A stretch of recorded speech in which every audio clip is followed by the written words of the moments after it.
में चेत के बूढ़ी रे हड़ को साला तुती रपोड़ेम बाटाई के झिलकिली पीर साड़ी बांधे में चेत के बूढ़ी रे हड़ को साला तुती रपोड़ेम बाटाई के अमयलते टोला पड़ा थोड़ा कमा अखबा इन दिने में लाडा कथा मोने को बा अमयलते टोला पड़ा थोड़ा कमा अखबा इन दिने में लाडा कथा मोने को बा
Konang amin sibilam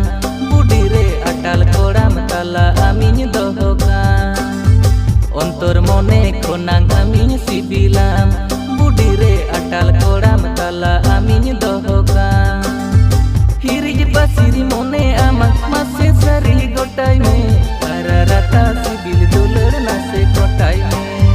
hirij pasiri mone amak mase sari gotai me ararata sibil dular nase gotai me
जोहा चली हो तो डहर मोताम बूढ़ी रे मोने और लेका सिबिल रोड होताम